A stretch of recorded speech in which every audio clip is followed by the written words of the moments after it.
Loneliness is far more than just a bad feeling. Being socially disconnected, which can range from people.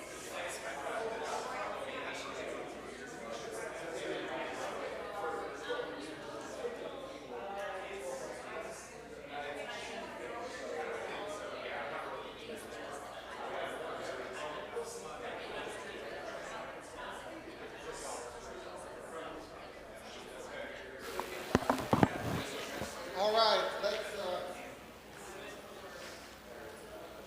let's get started. Good to see you guys tonight. We are starting a new 411 series class tonight on the importance of community. So I had a couple who asked who the guest speaker is tonight, and I said I am, and those people who had asked are not here tonight. So I'm speaking tonight, or I'm leading the discussion tonight. Next week, Steve Autry will be here, and he'll be talking about the importance of the first community, the one we're born into, our families, and how to help build better community in families. The final week, Lynn Jones will be leading the class. She'll talk a lot more from the psychological aspect of why community is important and how we fail to thrive without community, and the dangers that we have for a lack of community. Sometimes the very things we think are bringing us into community are keeping us from community. So she'll be talking a lot more about that from the psychological aspect on that last week. Just a heads up, the week after that, which is the 2nd of August, we're having a singing night. Is that right, Heath?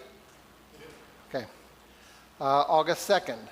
The week after that, we're having the fiesta dinner here. So no classes will meet that night, just all meals downstairs. The week after that, we're starting the final 411 series, and that's with Eric McPherson. And although Eric usually comes and talks about counseling topics, he's going to be talking about the important messages out of the book of Mark over 3 Wednesday nights. And that will get you through the end of the summer. So you're taking notes? You got all that down? All right. I do want to play this video for you. I can run that from up here, Heath, if you want me to. I mean, you can come join us, whatever you want to do.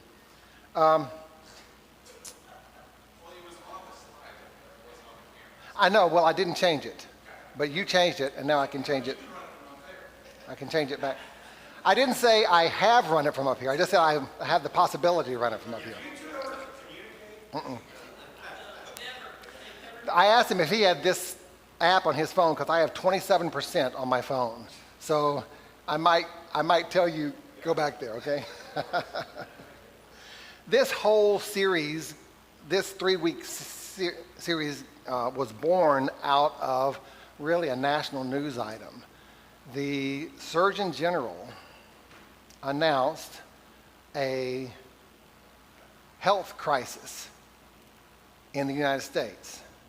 And when you read that headline, you go, are we going back to COVID times? What's the health crisis? And he said the health crisis we're facing is loneliness, isolation. I want to play, this is a 2-minute clip from him about that. Loneliness is far more than just a bad feeling.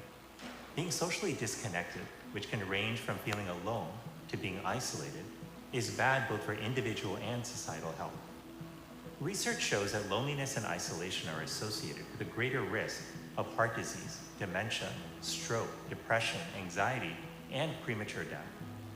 In fact, lacking connection can increase the risk of premature death to levels comparable to smoking daily. Loneliness and social isolation are also far more common than we might realize. About 1 in 2 American adults report experiencing loneliness. Everyone can be impacted across all ages, socioeconomic conditions, and geographies. This widespread disconnection presents profound threats to our health and well-being. Social connection is as fundamental to our mental and physical health as food, water, and sleep. And it affects our performance and productivity at work, school, and in our communities. Now is the time to invest in building social connection. This first ever Surgeon General's advisory on our epidemic of loneliness and isolation shows us how. The keys to connection are simple. Answer a phone call from a friend. Invite someone over to share a meal. Listen and be present during conversation. Seek out opportunities to serve others. These steps may seem small, but they're extraordinarily powerful. By strengthening our relationships, we can improve our heart and brain health, reduce our risk of diabetes and high blood pressure, boost our immune systems, and lower our risk of depression. We can build lives and communities that are healthier and happier. And we can ensure our country and the world are better poised than ever to take on the challenges that lie ahead. Visit surgeongeneral.gov/connection to learn more. So what's your thoughts about that? I mean, loneliness being a health crisis or a health matter. What's your feelings about that?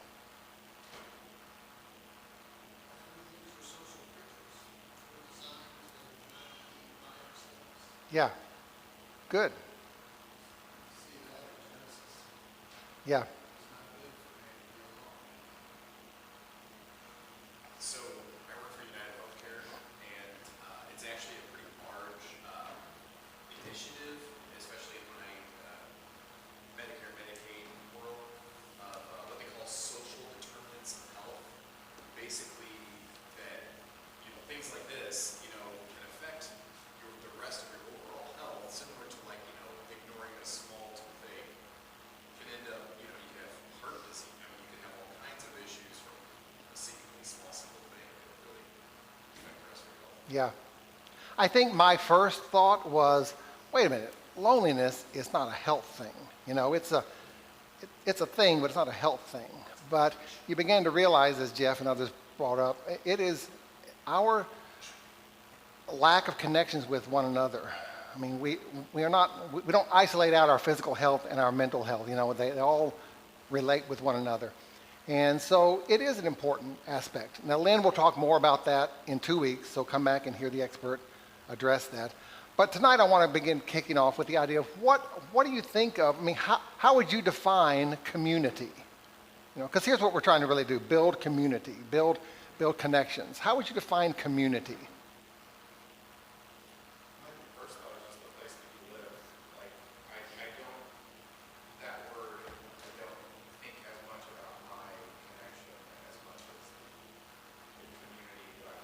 Yeah, so he said it's more like the community he lives in. Interesting enough, when I was doing a lot of research about this and trying to pull out ideas about church and the community that church provides, most of the articles out there are about churches engaging their community. So we have that idea of, okay, community is in some way our neighborhood, all right? But we all know it's not the streets in our neighborhood. It's not the brick and mortar stuff. It's more involved in that. Yes, sir. I don't think this is just a temporary issue. So it wasn't like 1,000 years ago. I think the key personally is interdependence. Mm-hmm. When people have to work together, there's not isolation or loneliness. We, as prosperous nations in the Western world, actually have self-induced isolation and loneliness. Yeah, it's interesting that probably a lot of our loneliness begins by loneliness of choice. We have the freedom to choose not to see people. I tell people all the time, my dad's happy zone was spending time with his family in the backyard with a 6-foot redwood fence around the entire backyard, And that was just, it's like, I don't want my neighbors looking in on me. And luckily, I'm just like him, it's like, but... More technology that allows us to be self-sufficient in our own homes, in our own families, and more isolated and lonely. Yeah, yeah. I think people, when you hear loneliness, you think a person out in the middle of nowhere, nobody else around. You could be lonely at Busch Stadium at a baseball game.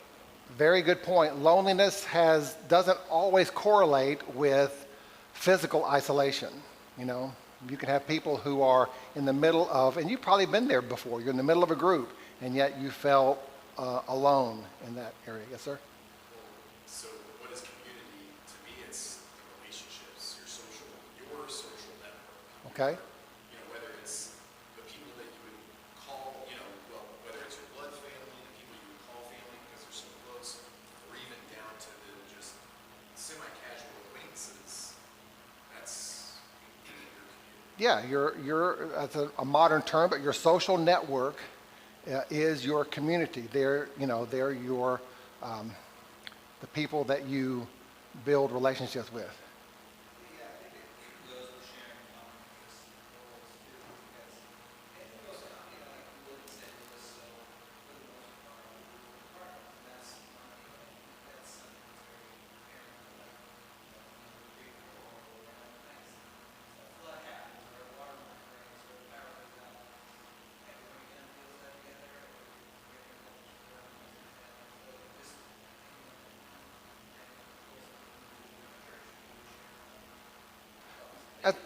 That's a good point. Whenever I hear a national news story about some kind of disaster somewhere, my level of empathy shifts based upon its proximity to me. If it's across the river, that's their problem. But if it's on this side of the river, we're engaged with it. So, and some of that is like whether this is happening to them or happening to us. That idea. Oxford says this, and I'm going to break it down. As a group of people living together and practicing common purpose or ownership. Okay? Now, so let's think about that for a moment. First of all, it is a group. That's not but you can't be community alone, okay? Unless you're schizophrenic. But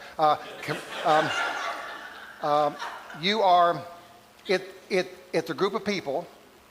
So you have to begin by saying, to build a community, I've got to engage more people than myself, who do life together. That's interesting. I think you mentioned that about, people who are engaged with one another's lives. You can live in a community, you can know people by name in the community of a church, but unless you're doing life together, you're not really building that community. And as you mentioned, a common purpose or common sense of ownership. This is us, our problems, our blessings, rather than just happening randomly to other people. Steve brought up, he jumps ahead with my lessons, but community begins at the very beginning.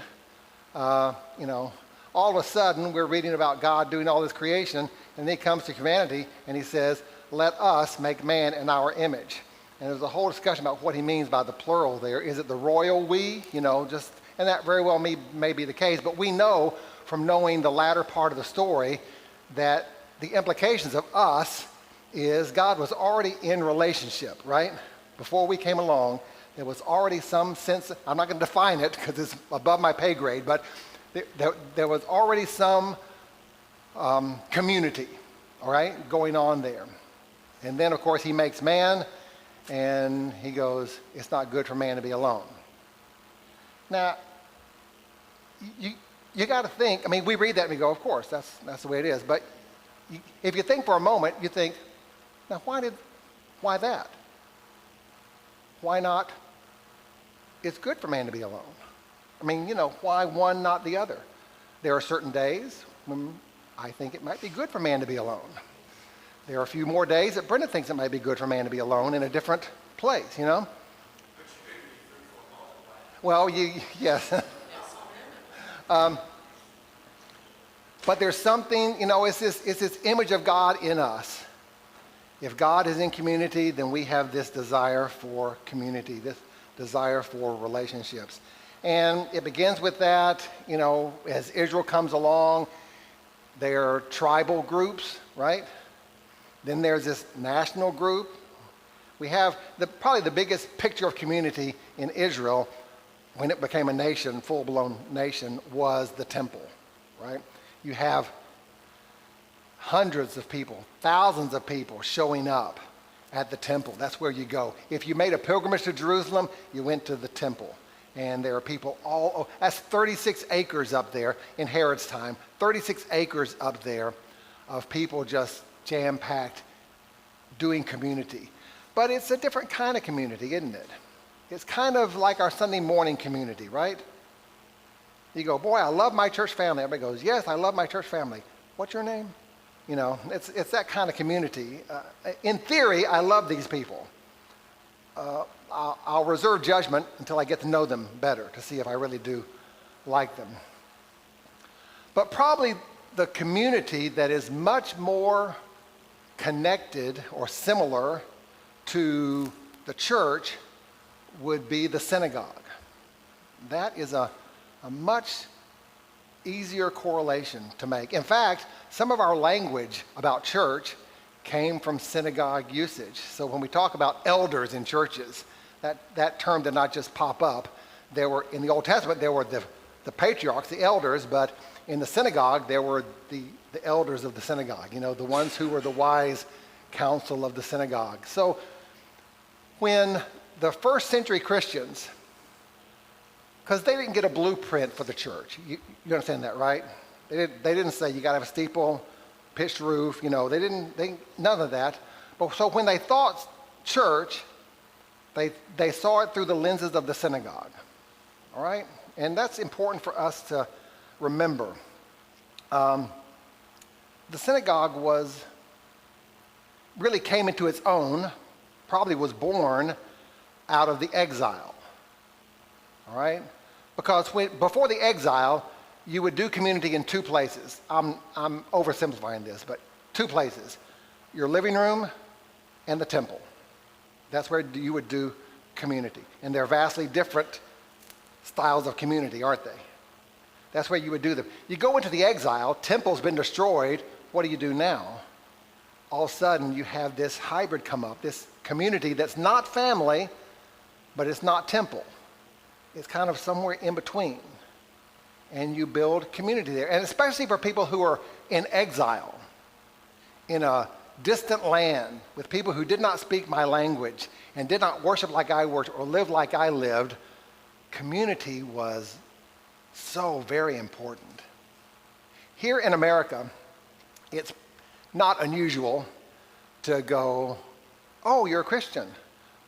What church do you go to? Oh, Episcopal? Well, good luck with you. You know, it's like not much community, you know. You're into the robes, you do the sit and stand and sit and stand. It's hard for me to do community like that. You go to a third world country where pagan worship is going on, and you meet an Episcopalian, and you'll go, brother, sister, you know. So if you're in a distant country, not your language, boy, that value of community was much stronger and much more palpable. Huh? Yeah, it is. And they would meet together, and they would meet together to comfort one another who were fellow sufferers. And this is the question that I have. Our brain usually goes to this. If I'm suffering, I want to go to somebody who has answers for my suffering. I want to go to somebody who is not suffering so that they can tell me how to get where they are instead of where I am. But the valuable communities in past and present are a congregation of fellow sufferers. And the question is, what can you gain from community, from relationships with people who are equally as bad off as you are or worse? Yes, ma'am? Knowing you're not alone. That's a wonderful, powerful value of community. Anybody? Yeah.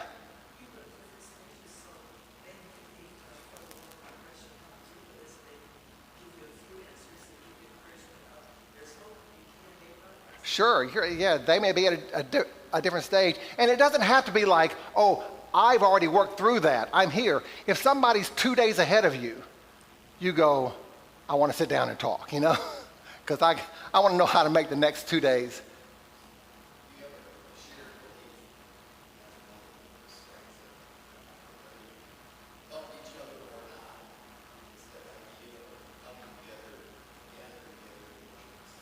Yeah. AA or some form of that process is probably a much better model for community than many times our churches are. Because you're gathering, I mean, you know, part of you think, if you're not an AA member, if you haven't been to AA, you're kind of hoping, I got a drinking problem. I want to go there, so for somebody who doesn't have a drinking problem tells me how not to have a drinking problem. And you show up, and people there are smoking and dealing with all and they're just hanging on by a thread, and you're going, whoa, what does this have to offer me? But it ends up being a very healing place to be, because you are helping one another along. Steve? But you don't restrict it to just suffering groups. I mean, railroad bottle clubs and VFW halls and Moose clubs and Elks clubs and Lions clubs. Yes. Those are all demonstrative, positive communities. Yes, yes. I will say, and I'm biased here for churches, so I will say that though, if your sense of community is circling around your Friday fish fries, you've only got so much ammunition to see you through life, right?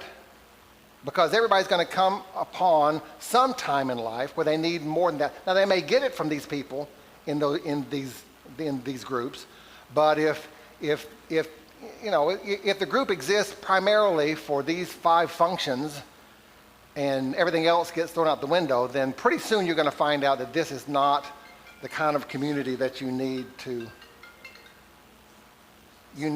access, okay? All right, this may surprise you. You think, well, what went on in the synagogues? And, you think, well, I got a pretty good idea because I go to church. And I know what goes on in a church, so I probably know what goes on in a synagogue.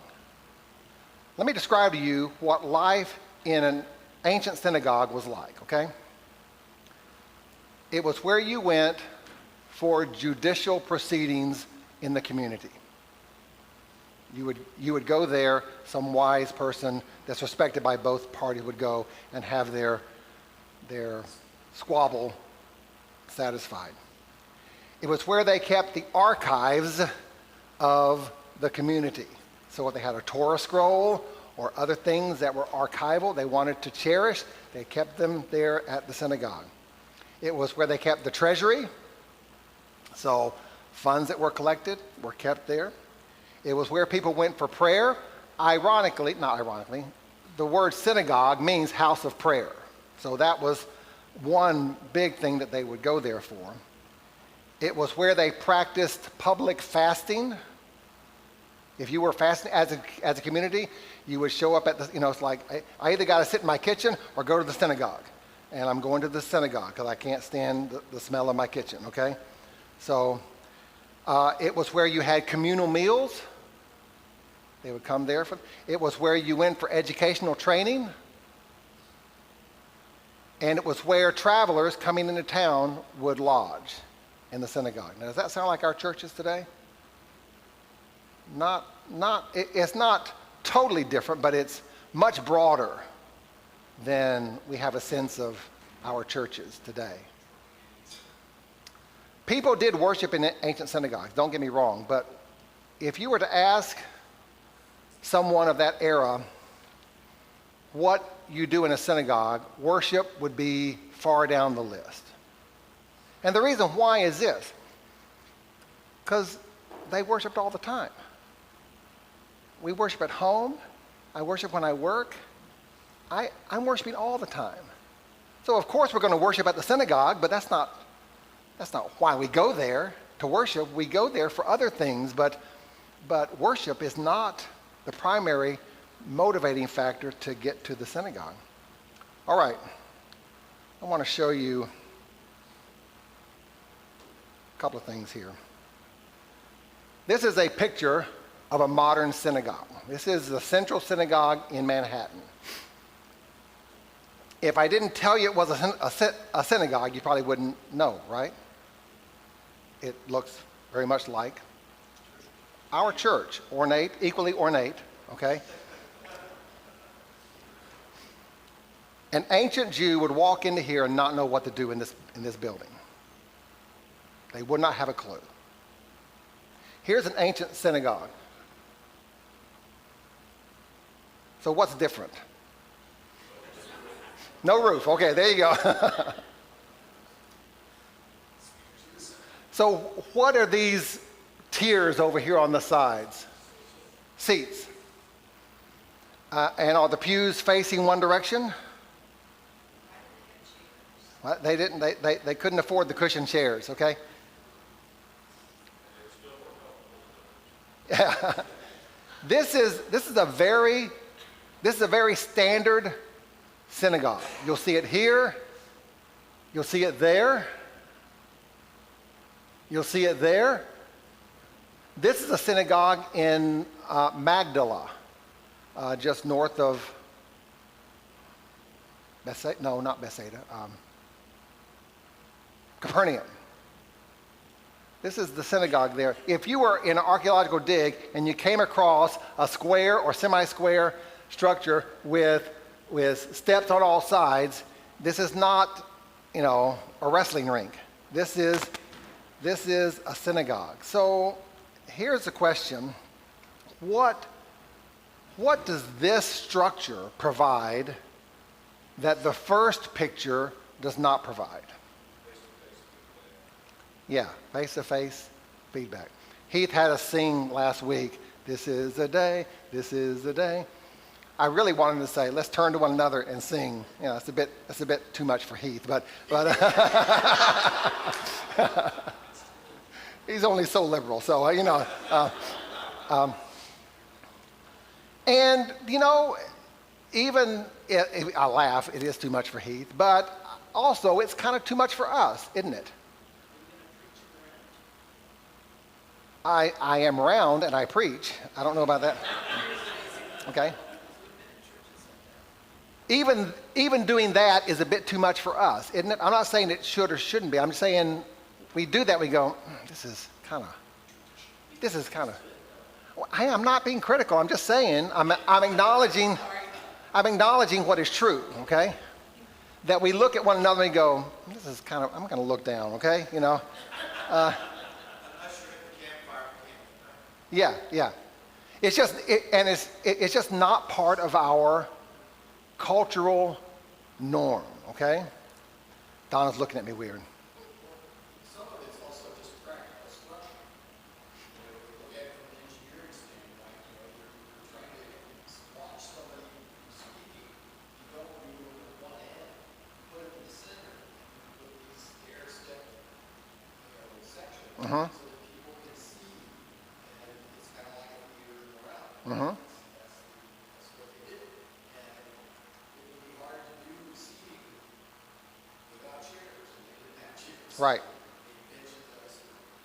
Well, Wasn't it also more of a give and take when some of our sermons being given? correct. Discussion about it. In fact, the funny, not funny to me, is story out of Luke just strikes, it's like, wait a minute, he did what? Jesus spoke in the synagogue. I should have gotten that clip from the Chosen. He spoke in the synagogue. So he shows up and he opens the scroll. And so when they open the scroll to read, they're standing. I don't know why they're standing. It might be that they have to have it on the lectern. It might be out of respect. They're standing, okay? He opens the scroll and he reads the passage about this day the kingdom is coming to you, And he rolls up the scroll and the Chosen hands it back to the scroll bearer. And then what does he do? He sits down. And we go, wait a minute, that's not what you do. You might read sitting down, but if you're going to talk, you're going to, because that's how we do things, right? But Jesus sat down. Well, think about this structure here. If you're raked on both sides, if you're seated up and high and low, and you're seated there, all eyes are on the guy in the middle, right? And you are right. There is in their practice a lot of give and take. Now, if you'll go to a Jewish synagogue today, it is not like this. The structure is not like this. There's a lot of participation, but it's all participation at the microphone, scheduled, you first, you second, you third, okay? But in the ancient world, meeting together, we would show up at church on any synagogue, and think about it, the Christians met in similar spaces much of the time, right? You would show up at church or show up on the Sabbath day, and we wouldn't know. There's no order of worship. There's no app to work on. There's no PowerPoint slides. You're looking at one another. It would be like, this is not the way you're supposed to do church. But what does that give you that we don't always get from this structure? Interaction. Community. That we're doing this together. We are engaged in this at the same time. You want us to start interrupting your service? Yes.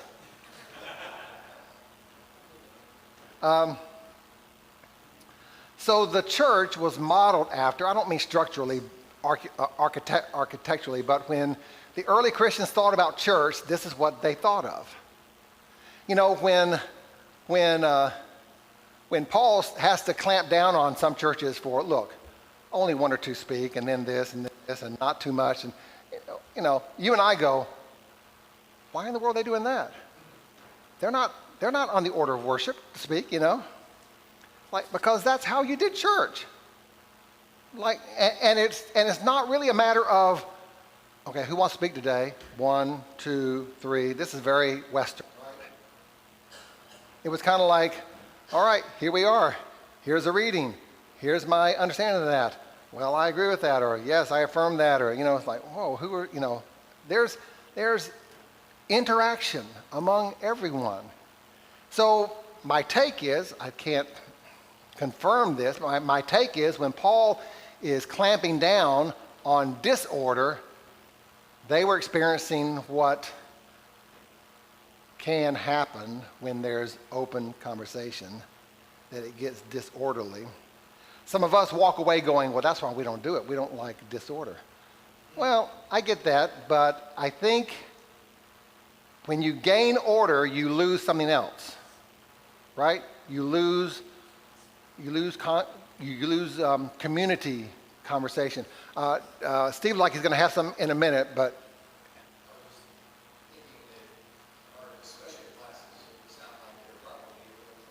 yeah.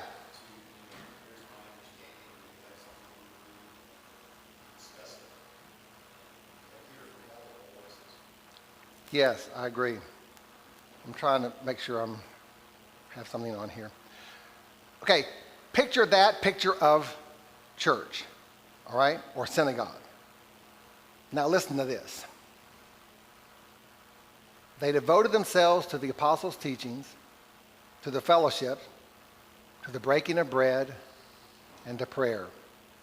Everyone was filled with awe and wonder at the many wonders and signs performed by the apostles, and all the believers were together and had everything in common. They sold property and possessions to give to anyone who had need. Every day they continued to meet together in the temple courts. They broke bread in their homes. They ate together with glad and sincere hearts, praising God and enjoying the favor of all the people. And the Lord added to their number daily those who were being saved. Now, does that sound more like synagogue or more like Sunday morning?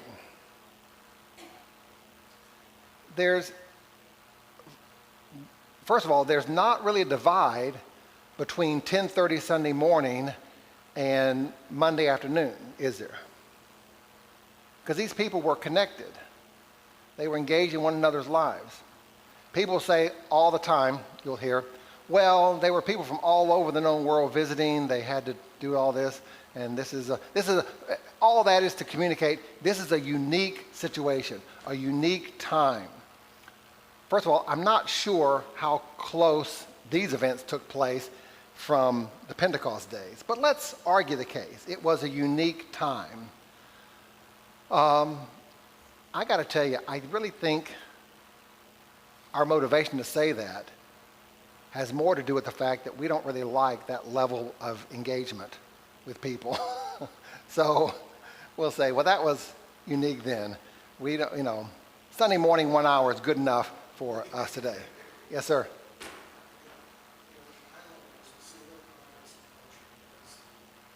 Early Christians, especially very early Christians, predominantly Jews who then accepted Christ.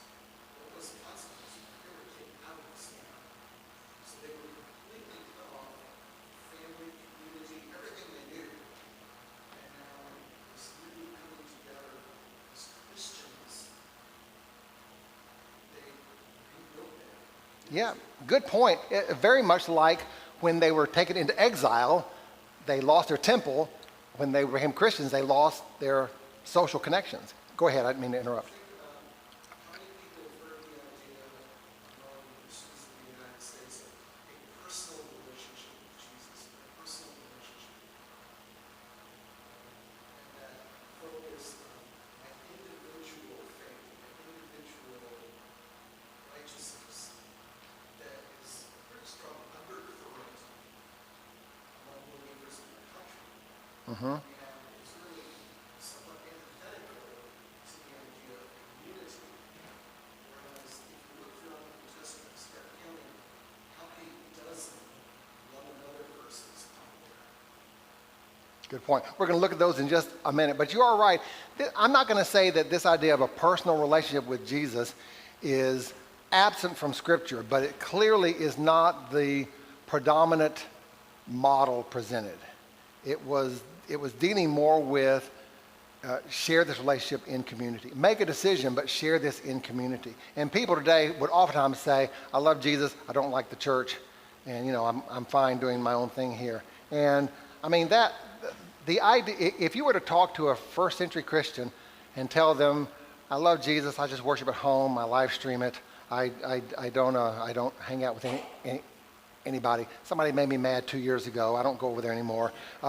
They would be like, what in the world are you doing? This is not the Christian faith. This is not what we do. They'd be lost at that. Somebody else over here, Steve? Paul addressed that to the church in Corinth, which is Corinth. He talks about the body. The body is one. You can't separate the body without a diet. Well, there's parts of the body. So this aspect of what Edward was addressing with a personal relationship, the foot has a unique relationship versus the hand or the heart. Okay? And they're all part of the body. There's a unifying component to bring the parts together. You guys you must have read my notes before I began here, because we're going to look at 2 or 3 pictures from Scripture, and one is the body. Okay, 1 Corinthians does that. Romans does that some, and I think sometimes we walk away about this where we go, "You're the hand, I'm the foot. We're both connected to Jesus, so we're okay with Him." But really, the hand and the foot is not just this idea of you're connected to Jesus. The idea is you're connected to one another. It's not like we both love Jesus, can't stand one another, but we both love the Lord. It's that, hey, you can't say to the foot, I don't need you. You can't say to the hand, I'm not worthy to be in your presence.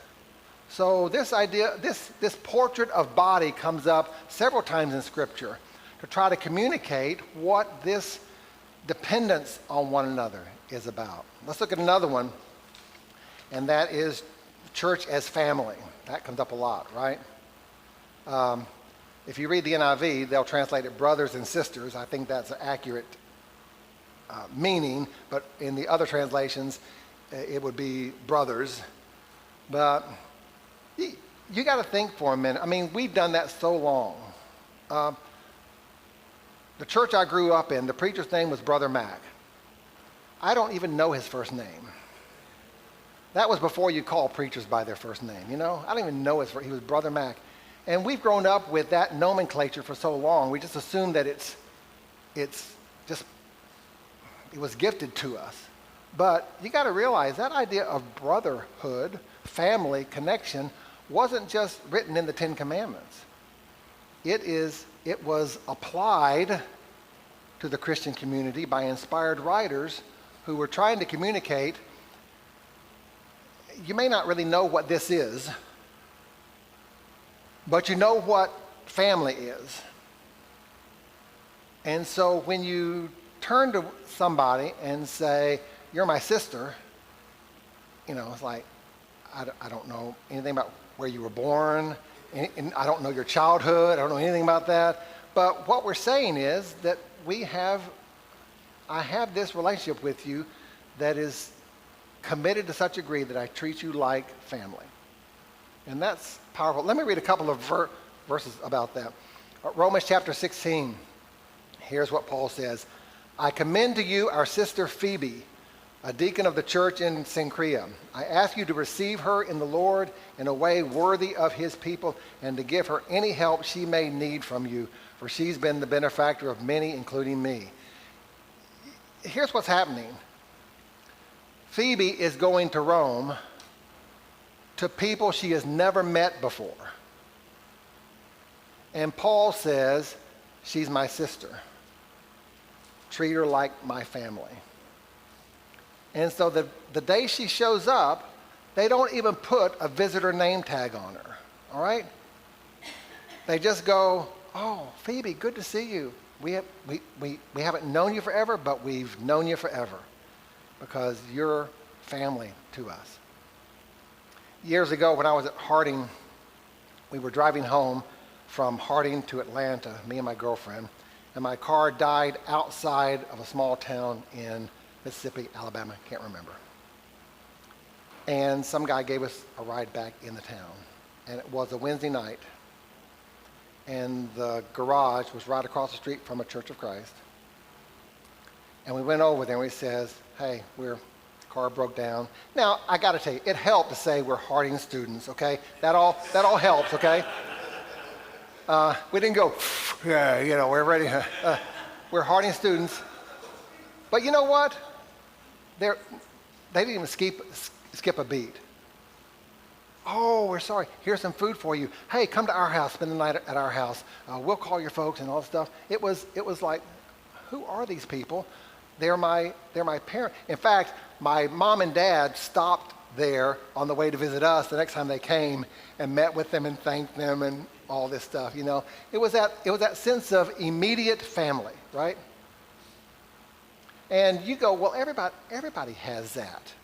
Lynn's going to talk to you about the reality that there are millions of people, maybe even hundreds of thousands of people in the St. Louis area who, if life takes a dangerous turn for the worst, they wouldn't have a soul to call on.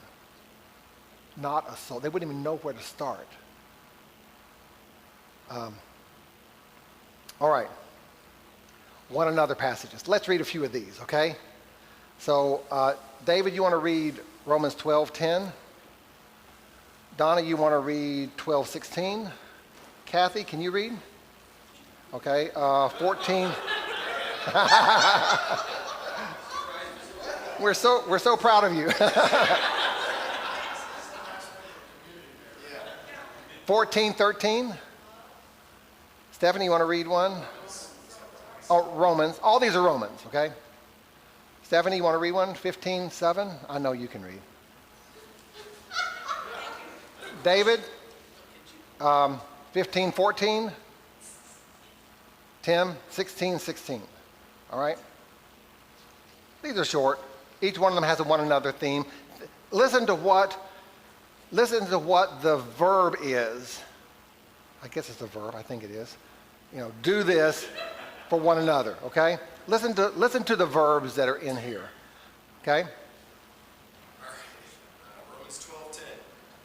Be devoted to one another in brotherly love. Honor one another above yourselves. Okay, 16. Live in harmony with one another. Do not be haughty, but associate with the lowly.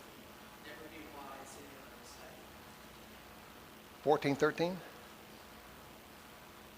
Therefore, let us not cast judgments on one another. Instead, make up your mind to put any stumbling block or obstacle in your way. 15:7. Stephanie. Accept one another then,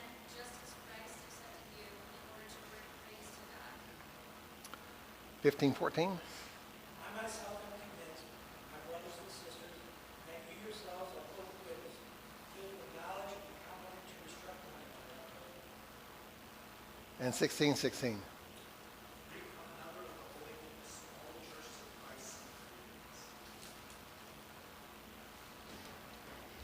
One another really strikes to me because here's the thing about it. Well, let me back up and say this. Family and body are interesting to me because in true families and in true bodies, you don't have a choice to not be in relationship. All right? You know, I hate my hand. Yes, well, I gotta put up with it. You know, it's my body. I'm in relationship with it. It may frustrate me, you know, but family's the same way, right? Now, I'm not saying that there aren't stories of people who just cut family members off, but I tend to believe that 99% of the people, even who are angry at family and haven't seen them forever, still have a family-size hole they want filled, okay? They would love their mom or their dad, their brother, their sister, whatever else, to be in, because this is family. These are family, okay? I think it's interesting because oftentimes in church, we have the idea, you know, Michael Sodarth, you know, he gave me a look last Sunday. I don't know what he meant by it, but I didn't like it. And so therefore, I'm sitting on the other side of the auditorium. I'm not going to discuss it with him because he's not worth the time, but I'm just going to sit way over here, okay? And that's not this idea of, you know, the great thing about church is this. The great blessing of church is this, not when you have a church without problems. The great blessing of church is this, when you have a church people with problems and you find a way to be in relationship with them in spite of their problems. Then you walk away going, you know, those are the stories you tell. Hey, here's my best friend. You won't believe the story, you know, about where we used to be, right? Because, and marriage is the same way, right? Everybody goes, oh, if we just had a perfect marriage, life would be good. No, it wouldn't be. Because what holds you together are sometimes the stories of what you've been through together, right? Or been through opposing one another in, but came through it okay. So, let me end with this, and I've got 2 or 3 questions for us to converse about. I think we operate incorrectly. We believe this: Sunday morning worship creates community. That's kind of how we operate. Here's my take. Community creates a vibrant Sunday morning worship. Okay? So if all you experience in church is Sunday morning without the sense of community, then you're getting some good stuff, but you're not getting what you were designed to get, all right? And it's not like, well, if I go more often or the song leader's better or something like that.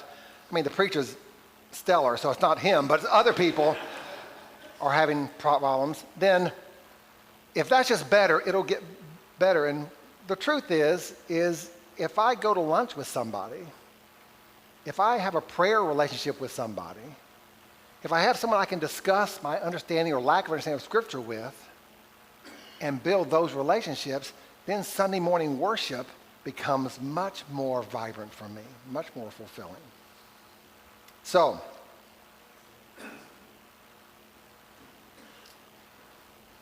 here's 2 questions. How can church function better as a community?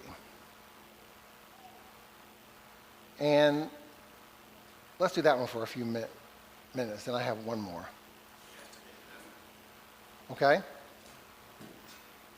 And what does that effort look like? I mean, I'm not being, people go, relationships. I mean, because, okay, you know, it's, you can be plenty chummy, you know, before COVID, Miss Lydia, I kind of caught her here and there, you know, gave her a hug on Sunday mornings, but I didn't really have any really relationship with her until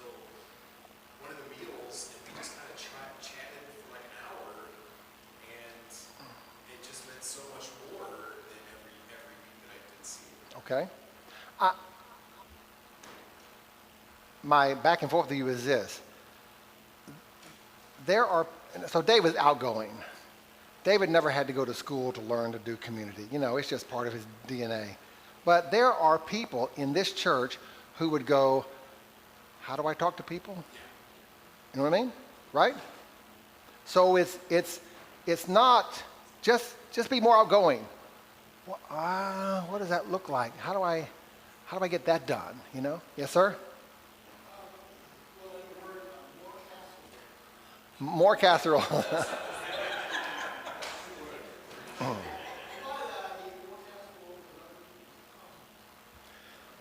Amen. Go ahead.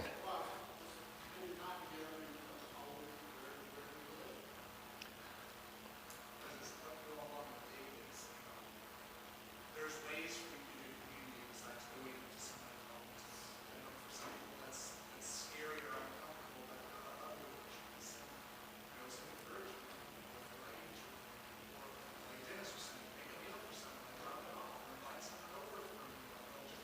Instead of being out in front of everybody, just that family. There's plenty of ways you can reach out to your family that other than just being straight up to their face. Hi, you've been going here for 3 months, and I'm just having Christmas. Let me say something that Dennis said, then remind me, wave your hand if I forget you, okay? Let me say something that Dennis says. I don't know that I'm right about this, but I'm almost sure I'm right. Steve will correct me. Ancient Israel synagogues. The thought of having to deal with 150 people, they probably wouldn't know how to fully handle that, okay? They were usually smaller groups. And I will say this, it is impossible, I'll use the superlative word. It is impossible to build community unless you engage people on a one-on-one or a two-on-one on a neutral territory or in their home. There is so much value in sitting across a kitchen table from somebody. And even if your conversation is about how to change your oil, sitting across the kitchen table with somebody is a totally different conversation than standing in the back of the auditorium having a conversation. Totally different conversation. And that's something that's really lost. I know, since I grew up in this church, there wasn't a Sunday that you wouldn't go to somebody's house and they wouldn't put cars, and the kids were going to their house. And now people live not close to it. Yeah. It's easier, but we have kind of lost that gift of having people over. And I think, let me make a point about that. So you're right, we are spread out more now, okay? That does not mean that we should jettison the idea of home visit communities. It just means that we got to work harder to get there than they used to have to work, okay? We went so far, we invited Carrie's. Yeah, well, that's a... Michael?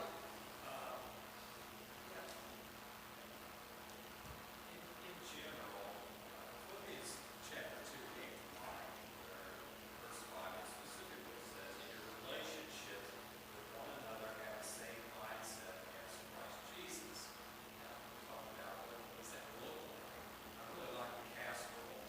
Mm-hmm.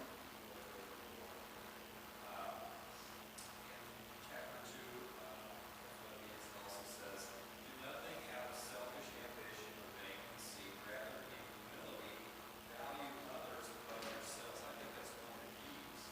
If you really appreciate one another's just their simple existence, thank you God for that.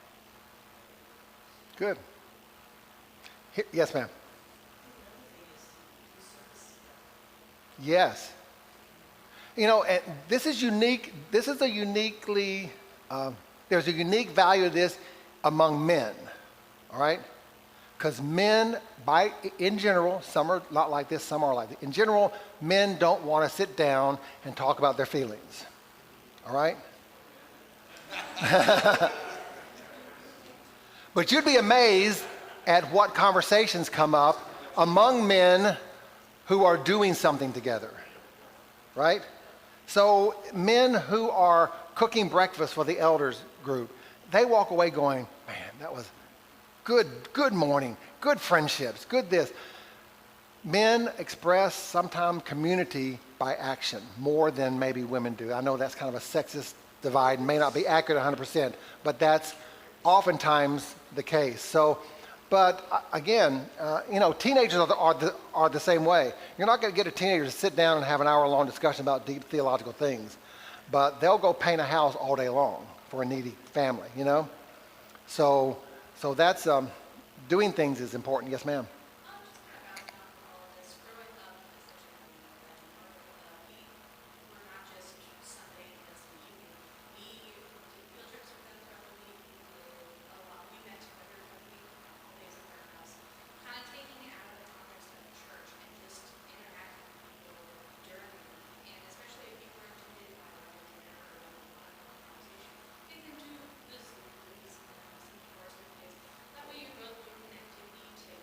Mm-hmm. And that gives you the opportunity to just have natural conversations as to what both are doing an activity together, but also separately, and that gives you a chance to actually connect with people outside of the context of the church. Because people are different here than they are. Yes, good point. I have a uniquely challenging situation because let me tell you, when the preacher asks you out for lunch, your thought is, what have I done? And but there is, what's he going to ask me to do?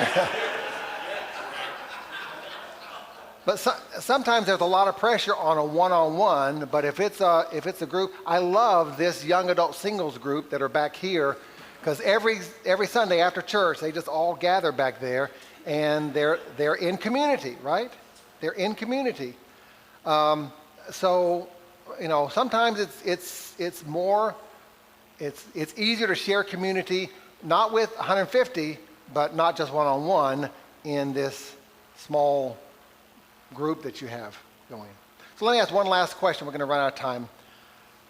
How do we uniquely provide community for people who are more reserved or less outgoing?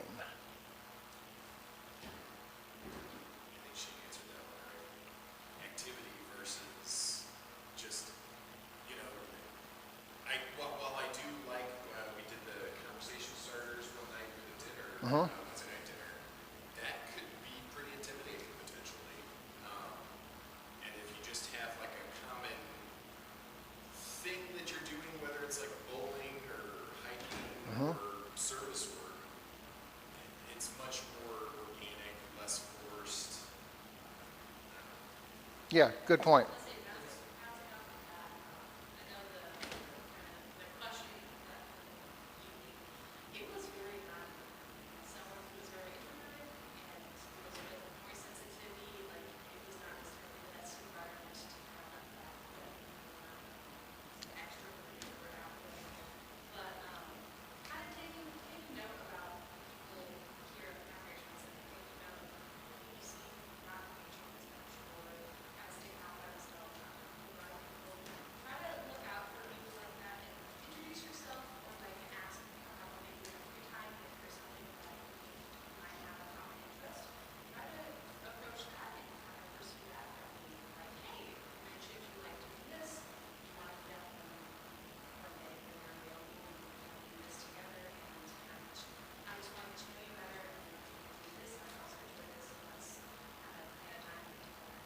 Good point.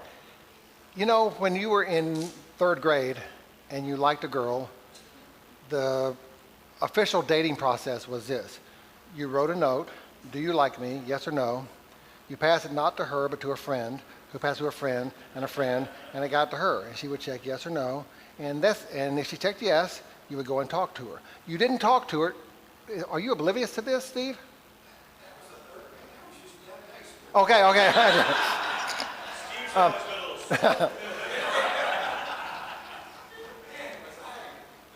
In with that model comes this. I'm not going to talk to her unless I know I'm going to be received well. Okay? Here's the thing about it.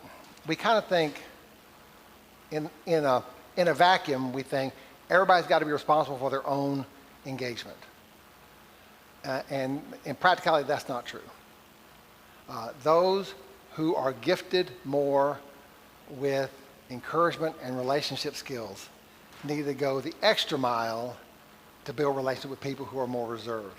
Because sometimes what appears as if a desire not to be engaged or a dislike of someone or something is really just a protective shield, you know? And so I think it's the responsibility of those of us who are more skilled, more comfortable in that, to understand we've got to take the lion's share of that relationship for a while until we either get slapped down or until, you know, things become more comfortable in that. They become more comfortable. Yes, sir. It could be something also just as simple as on Sunday morning, sitting beside someone and satisfied. You know, one of the greatest, it's so simple, one of the greatest evangelistic tools is this. When someone visits, someone in the church calls them. Now, the preacher can call and write a letter. That means nothing, right? But when someone calls and they say this, I heard you were here last Sunday. I got to meet you, or I didn't get to meet you. But look, why don't you join us this next Sunday? Sit with me. That is, I mean, I'm not saying it's going to work every time, but there is power in that, isn't there? Because if you ever showed up alone in a church that you didn't know, even if they use the same blue psalm book, if you didn't know this church, it's not easy. But to have somebody say, hey, you come sit with me. What's that saying? We're family, you know. We're going to be tight here. One of the big things I think too is the closer we are to that, I'm using me as in those of us that are here. The closer you are with the people who are here every Sunday, the easier I think it is for new people, because then you know, oh, you work here. So-and-so works there too. Yes. So like you have that ability to, maybe you're not the right person to Yes. best friends with this 100%. this person, but you know who might have an in or who might have a connection with somebody like that. That comes by knowing the people that work here. Right? My first thought was, when I first came here, my thought was if somebody comes to visit and they say they're an engineer, I'm going to tell them to go look for another church. But then I realized that Chuck is an engineer. So I go, hey, Chuck's an engineer. You guys can talk about things that I don't even know a thing about. So, you know, yeah. And to just kind of reword what you had said a moment ago, and I think I've seen this as a joke on the internet somewhere, but you know, an extrovert, you kind of just have to adopt an introvert and just come here, we're friends now, let's go, you know, and just sometimes, I mean, that doesn't always work. No. You know, it's you kind of just like Linda Browning, like I'm your friend now. I'm sorry, you can't can't tell me no. So I think the take home is this. Sunday morning church is not community. Sunday morning church is what community does, but you're going to build community somewhere else besides here, okay? So it's a matter of saying, okay, if I want to build community, I've got to find ways to do that outside of this building, outside of this room here, outside of this 1 hour here. And to realize that there's a gazillion ways to do that. From just sending a card, making a phone call, doing lunch together, going on a trip together, whatever else. There's a whole host of things to do that. The men's retreat that we go to, you know, these aren't rocket science. We don't bring in guest speakers with all the wisdom known to man. We ask people to show up because we're going to have good food and sports and fun and time to sit around and talk. And this last time we had the men's retreat, it was astounding how team building it was in an unplanned fashion. I mean, it wasn't like we structured it to do that. It just happened because guys get together and in a casual setting, they just talk. So, all right, we're already 5 minutes late. Thanks, guys, for coming. Next week, Steve Archie will talk about the community of family And sometimes we're good at that, and sometimes we're not good at that. So this is how your kids learn how to do community first and foremost. So let's talk about how we can help with that.